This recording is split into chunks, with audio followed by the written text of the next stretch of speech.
Hello guys, இது வந்து எங்களோட தலை ஓணம் vlog எப்படி போச்சுன்னு சொல்லிட்டு பார்க்கலாமா. முன்னாள் நைட்டே ப்ரிப்ரேஷன் ஸ்டார்ட் பண்ணியாச்சு. ஃப்ளவர்ஸ்லாம் எடுத்து வைக்கிறது, அதுக்கப்புறம் அம்மா வந்து அப்போ எல்லாமே ரெடி பண்ணிட்டு இருந்தாங்க. அஸ்வந்த்க்கு அன்னைக்கு ஈவெண்ட் இருந்துச்சு, அதனால நாங்களே எல்லாமே ரெடி பண்ணி வச்சிட்டோம். எல்லாமே ரெடி பண்ணி வச்சுட்டு அன்னைக்கு நைட்டு வந்து நாங்கள் எங்கள் வீட்டுக்கு வந்தாச்சு. நெக்ஸ்ட் டே மார்னிங் ஓணம் அன்னைக்கு நான் வந்து சீக்கிரமாக எழுந்திரிச்சு எங்களோட பால்கனியில் வந்து நான் ஒரு பெரிய பூக்கோளம் போட்டுட்டேன். நான் இதெல்லாம் போடுற வரைக்குமே அஸ்வந்த்க்கு எதுவுமே தெரியாது.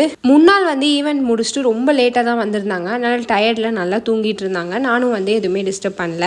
அதுக்கப்புறம் எந்திரிச்சு வந்துட்டு பார்த்துட்டு ரொம்ப சூப்பராக இருக்கு அப்படின்னு சொல்லியிருந்தாங்க.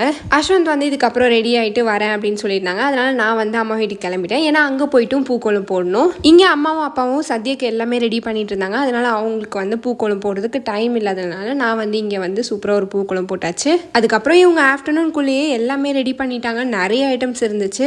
ரிலேட்டிவ்ஸ்லாம் கூட வந்திருந்தாங்க. எல்லாரும் நாங்கள் வந்து ஒன்றா உட்காந்து சாப்பிட்டு இருந்தோம். அஸ்வந்த், எங்கள் அண்ணன், தம்பி, அப்பா எல்லாருமே வந்துட்டு எங்களுக்கு முன்னாடியே சாப்பிட்டாங்க. அன்னைக்கு ஃபுல்லாக நிறைய வேலை இருந்ததுனால ஓணம் ட்ரெஸ்லாம் போடுறதுக்கு டைம் இல்லை. நான் வந்து சாப்பிட்டு முடிச்சதுக்கு அப்புறம் தான் ட்ரெஸ் பண்ணியிருந்தேன். இதுதான் எங்களோட ஓணம் அவுட்ஃபிட். எப்படி இருக்குன்னு சொல்லிட்டு சொல்லுங்கள். ஸோ இந்த வீடியோ அவ்வளோதான். எங்களோட தலை ஓணம் இப்படி தான் போச்சு. பிடிச்சிருந்தா மறக்காமல் சப்ஸ்கிரைப் பண்ணிக்கோங்க. பாய்.